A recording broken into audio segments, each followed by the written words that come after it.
فاعوذ باللہ من الشیطان الرجیم بسم اللہ الرحمن الرحیم ادعوا ربکم تضرعا وخفیہ، اور پکارو اپنے پروردگار کو گڑ گڑا کر اور چپکے چپکے سے۔ انہ لا یحب المعتدین، بے شک وہ حد سے بڑھنے والوں کو پسند نہیں کرتا۔ ولا تفسدوا فی الارض بعد اصلاحها، اور زمین میں اس کی اصلاح کے بعد فساد مت مچاؤ۔ وادعوہ خوفا وطمعا، اور اس سے ڈرتے ہوئے اور اسی سے امید رکھتے ہوئے اس کو پکارو۔ ان رحمت اللہ قریب، بے شک اللہ تعالیٰ کی رحمت بڑی قریب ہے، من المحسنین، نیکی کرنے والوں کے۔ معزز سامعین، یہ سورہ اعراف ہے اور آیت نمبر 55 اور 56 میں نے آپ کے سامنے تلاوت کی ہے، اس کا ترجمہ ہوا۔ اصحاب اعراف کا تذکرہ کیا، اس کے بعد اللہ تعالیٰ نے اچھے اور برے لوگوں کے انجام کو ذکر فرمایا۔ پھر میرے اللہ تعالیٰ نے قدرت تامہ کے دلائل ذکر کیے۔ اللہ تعالیٰ نے ابتدائے تخلیق کائنات، دن اور رات کے تغیر اور تبدل اور سماوی کرات کا ذکر فرمانے کے بعد اللہ تعالیٰ نے اپنے احکام کی تعمیل کا حکم دیا اور فرمایا کہ جس طرح یہ تمام چیزیں تعمیل خداوندی کے اندر لگی ہوئی ہیں، اسی طرح انسانوں کو بھی چاہیے کہ وہ اللہ تعالیٰ کی تعمیل کیا کریں، اس کو یہ حکموں کے سامنے سرنگو ہو جائیں۔ اسی کے اندر انسانوں کی نجات ہے اور انسانوں کے لیے اللہ تعالیٰ کی رحمت اور اللہ تعالیٰ کی نجات اور مغفرت و بخشش کا وعدہ ہے۔ معزز سامعین، آج کے سبق کی 2 آیتیں ہیں اور دونوں آیتوں کا مضمون الگ الگ ہے۔ ان میں سے جو پہلی آیت مبارکہ ہے، اس میں اللہ تعالیٰ کو پکارنے کا طریقہ بیان کیا گیا ہے، جبکہ دوسری آیت میں نیکی اختیار کرنے کی اللہ تعالیٰ نے تلقین فرمائی ہے۔ اپنی حاجتیں، اپنی مشکلات، اپنی ضرورتیں، اپنے مسائل، یہ اللہ تعالیٰ ہی کے سامنے رکھنے چاہیے۔ انسان کو چاہیے کہ جب اللہ کے سامنے آئے تو انتہائی عاجزی، انکساری کا اظہار کرے، کیونکہ خلق اور امر اسی کا ہے۔ الا لہ الخلق والامر کے جملے ہم نے پڑھے ہیں۔ اللہ نے فرمایا کہ پیدا کرنے والا بھی وہی ہے اور حکم دینے والی ذات بھی وہی ہے۔ اگر اس کے علاوہ ہم کسی دوسرے کو پکاریں گے تو شرک میں ملوث پائے جائیں گے، کیونکہ خدا تعالیٰ کے سوا مخلوق میں سے کوئی بھی مشکل کشا اور حاجت روا نہیں ہے، اور نہ ہی یہ اختیار اللہ تعالیٰ نے کسی کو دیا ہوا ہے۔ لہٰذا اسی سے مناجات کرنا، اسی سے دعائیں کرنا، التجائیں کرنا، یہ معزز سامعین عین دین ہے اور ہمارے ایمان کا تقاضا بھی یہی ہے۔ اب ارشاد گرامی ہے کہ ادعوا ربکم، اپنے پروردگار کو پکارو، تضرعا و خفیہ، انتہائی عاجزی کے ساتھ، انتہائی گڑ گڑا کر، انکساری کے ساتھ، اور فرمایا کہ خفیہ طریقے سے، چپکے چپکے جو ہے وہ سے اپنے دل ہی دل میں اللہ کو پکارو۔ یہاں پہ 2 ادب اللہ نے دعا کے بتلائے ہیں، اس کو آپ ذکر پر بھی منطبق کر سکتے ہیں۔ تو دعا میں اللہ تعالیٰ کو پکارنے کا یہاں پہ جو طریقہ اللہ نے سکھایا ہے، اس کے 2 ادب بتا دیے۔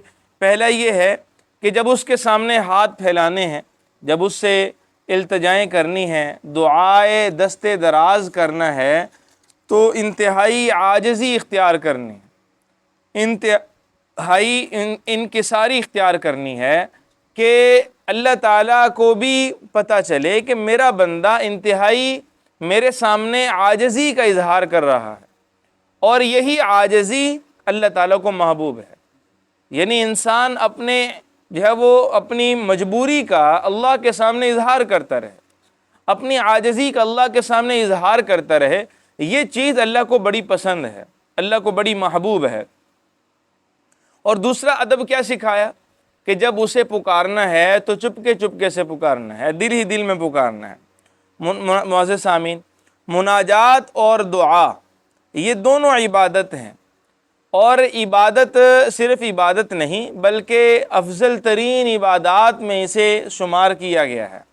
خود اللہ تعالیٰ نے قرآن حکیم میں ارشاد فرمایا ہے، وقال ربکم ادعونی، کہ آپ کہیے کہ مجھے اپنے پروردگار کو پکارا کریں، ادعونی، تمہارا رب تم سے یہ کہتا ہے کہ مجھے پکارا کرو، استجب لکم، میں تمہاری پکار کو نہ صرف یہ کہ سنوں گا بلکہ اسے قبول بھی کروں گا۔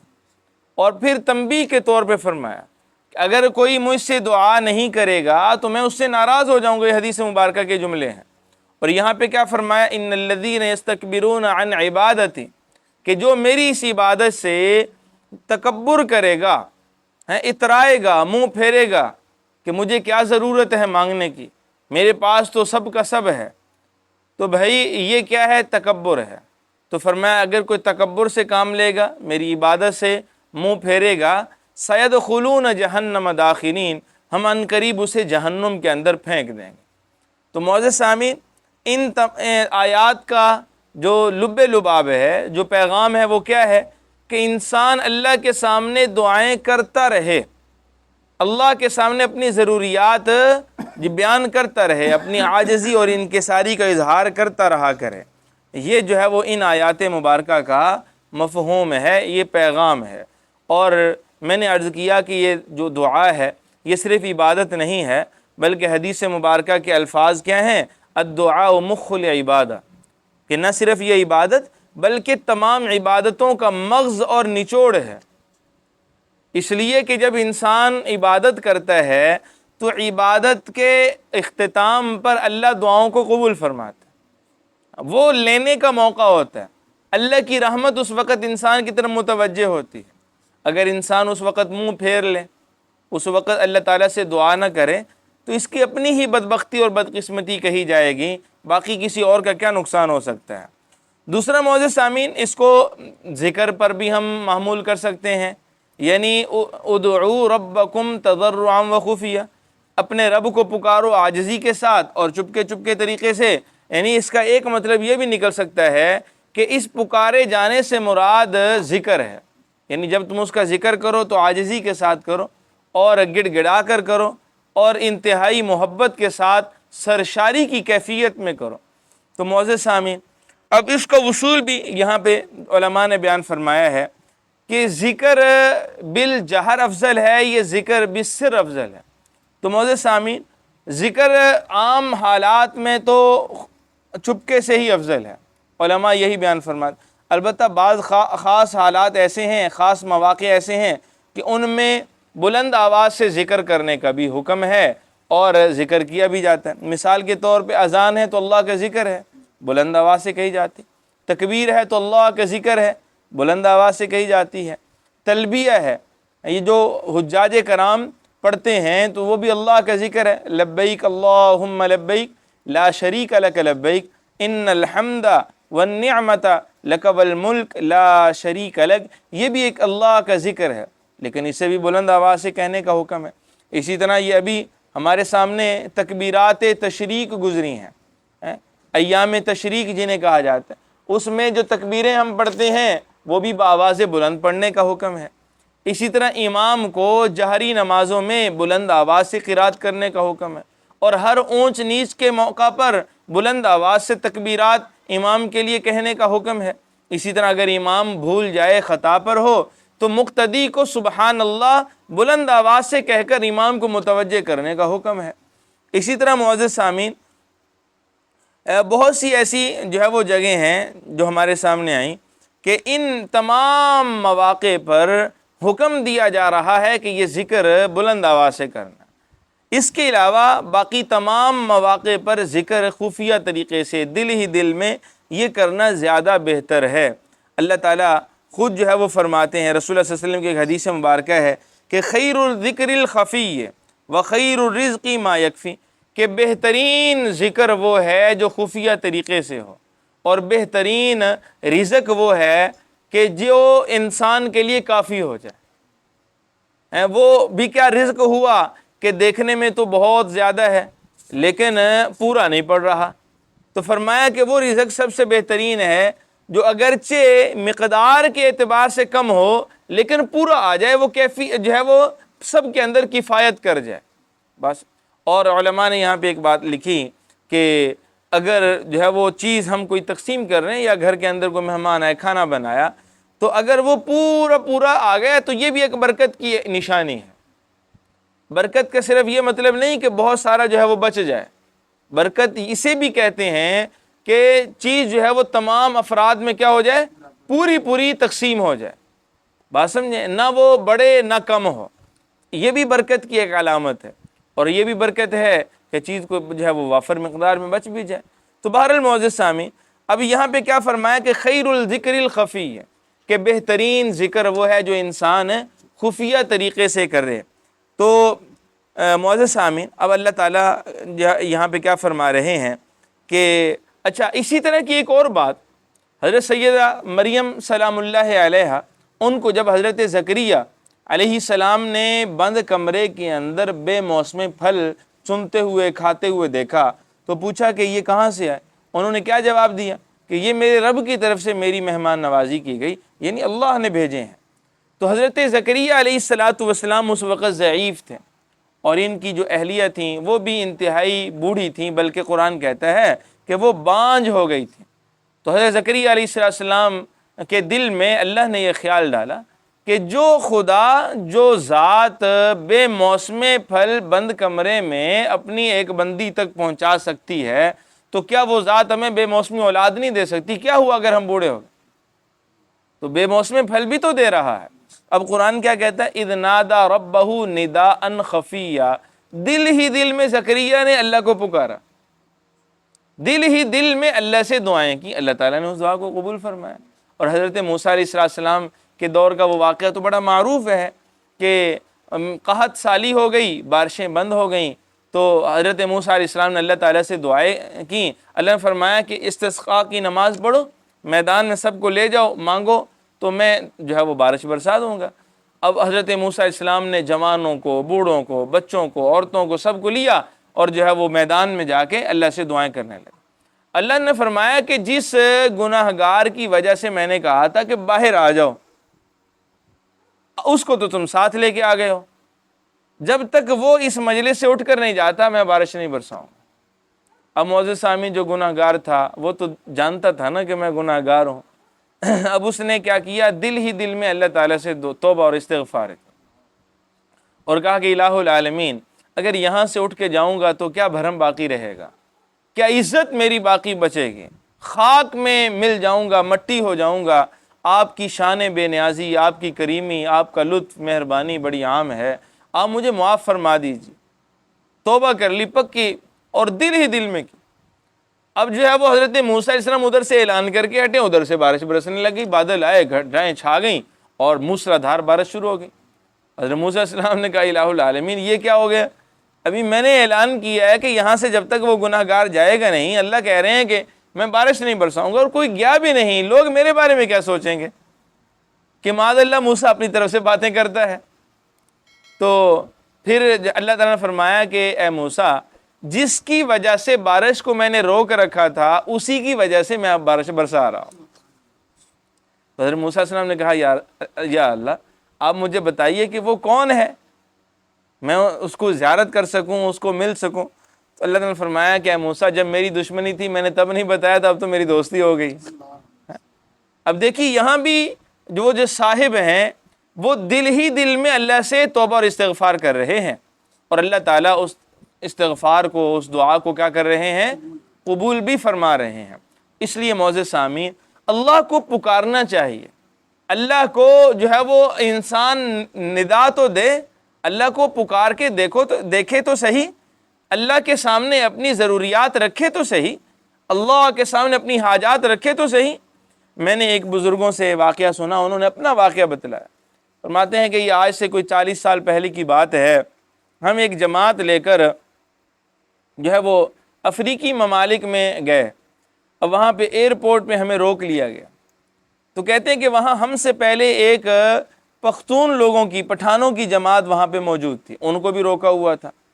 تو ہم بھی پریشان تھے کہ ہمیں آگے نہیں جانے دیا جا رہا، وہ بھی وہاں پہ، لیکن وہ پریشان نہیں تھے، وہ جو پٹھان تھے وہ پریشان نہیں تھے۔ تو ہم نے ان سے کہا کہ آپ نے آگے جانے کے لیے کوئی تیاری کی، کوئی ہیلا کیا، کوئی کوشش کی ہے؟ انہوں نے کہا ہاں ہاں ہم نے اپنا کام پورا کر دیا۔ آپ نے کیا کام پورا کیا؟ انہوں نے کہا کہ ہم نے نمازیں بھی پڑھی ہیں، ہم نے نفل بھی اللہ کے سامنے پڑھے، اللہ سے دعائیں بھی کی ہیں، اور ہم روزہ بھی رکھ رہے ہیں، ہم نے اپنا کام پورا کر لیا، اب اس نے اپنا کام کرنا ہے۔ فرما رہے ہیں کہ ادھر سے یہ جملے وہ کہہ رہے تھے اور ادھر سے ان کے لیے اناؤنسمنٹ ہو گئی کہ بھائی یہ جو فلاں فلاں لوگ ہیں یہ آگے آ جائیں۔ بات سمجھ؟ فرماتے ہیں کہ ان کا یقین دیکھ کر ہماری دل کی کیفیت ہی بدل گئی کہ ایمان تو ان کا ہے۔ آج ہم اپنی پریشانیوں کو اپنے اندر ہی لے کے کڑ رہے ہوتے ہیں، مر رہے ہوتے ہیں، لیکن اللہ کے سامنے ہم جو ہے ان کا اظہار نہیں کرتے۔ ہم اپنا کام اپنے حصے کا جو ہے وہ تو کر دیں۔ مالی کا کام کیا ہے؟ مالی دا کام مالی دا کام پانی لاؤنا، اور مالک دا کام پھل پھول لاؤنا، او لاوے یا نہ لاوے۔ باسن جب مالی پانی لگاتا ہے تو اللہ کیا پھول اور پھل نہیں لگا دیتے؟ لگ جاتے ہیں۔ تو ہمارا کام ہے کہ ہم اللہ سے دعائیں کرتے رہیں، التجائے کرتے رہیں، اپنی ضروریات اسی کے سامنے رکھیں، اپنی جو ہے وہ مشکلیں اسی کے سامنے بیان کریں، اپنی حاجات، اپنی جو ہے وہ دعائیں اسی کے سامنے عرض کریں۔ تو وہی ذات ہے جو کہہ رہی ہے امن یجیب المضطر اذا دعاہ ویکشف السوء، کہ کون ہے وہ ذات جو تمہاری مضطرب حالت میں دعاؤں کو سنتا ہے اور تمہاری پریشانیوں کو دور کر دیتا ہے۔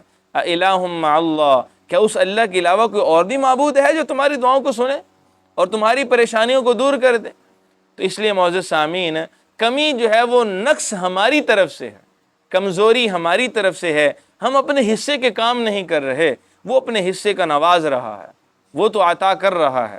تو بہرحال اب ان آیات مبارکہ کا مفہوم کیا ہے، ان کا جو ہے وہ پیغام کیا ہے کہ ہم ہر حالت میں، ہر کیفیت میں، ہر موقع پر، ہر جگہ پہ اللہ کی طرف متوجہ رہیں، آسودگی ہو یا تنگی ہو، کشادگی ہو، فراخی ہو یا پریشانی اور اضطراب ہو، انسان کو کسی بھی حالت میں اللہ سے بے نیاز نہیں ہونا چاہیے۔ ایک حدیث مبارکہ میں آتا ہے کہ جو بندہ خوشی کے لمحات میں مجھے نہیں بھولتا تو پریشانی کے لمحات اور غم کی کیفیات میں اسے نہیں بھولتا۔ کتنی بڑی بات ہے۔ ہم خوشی کے موقع پہ اللہ کو چھوڑ دیتے ہیں، وہاں بھی کہتے ہیں جی خوشی دے موقع کدے کدے ہونے، اس طرح کی باتیں ہو رہی ہوتی ہیں۔ شادیاں کیڑا روزانہ ہوندی ہیں، منگنیاں کیڑیاں روزانہ ہوندی ہیں جی۔ اس طرح کے جملے جو ہے وہ جب بولے جاتے ہیں تو گویا کہ یوں ایک پیغام دیا جا رہا ہوتا ہے کہ آج کے دن کوئی شریعت کی حد وہ ہمارے لیے حد نہیں ہے، کوئی اللہ کی حد بندی ہمارے لیے نہیں ہے، کوئی سرحد نہیں، ہم ہر حد جو ہے وہ کراس کرنے کے لیے تیار ہیں۔ تو جب ہم پریشان ہوتے ہیں تو اللہ تعالیٰ بھی اس وقت رسی کو کھینچ لیتے ہیں۔ اس لیے جو ہے وہ خوشی کے لمحات میں اللہ کو پکارنا ہے، اللہ سے جو ہے وہ ہم نے اپنی رسی کو، اپنے تعلق کو، نسبت کو مضبوط کرنا ہے۔ اللہ تعالیٰ غم اور پریشانی کی کیفیات میں ہمیں جو ہے وہ مایوس نہیں کریں گے۔ تو بہرحال فرمایا انہ لا یحب المعتدین، بے شک وہ ذات حد سے تجاوز کرنے والوں کو پسند نہیں کرتی۔ ولا تفسدوا فی الارض بعد اصلاحها، اور فرمایا کہ زمین پر امن کے بعد فساد مت مچاؤ۔ وادعوہ خوفا وطمعا، اور ڈرتے ہوئے اور امید رکھتے ہوئے اسی کی ذات کو پکارا کرو۔ ان رحمت اللہ قریب من المحسنین، جب انسان نیکی کے راستے پہ چلتا ہے تو اللہ کی رحمتیں ایسے ہی بندے کی طرف متوجہ ہوتی ہیں جو نیکی کا راستہ اختیار کرتا ہے۔ اللہ سے دعا ہے کہ اللہ تعالیٰ توفیق عمل عطا فرما۔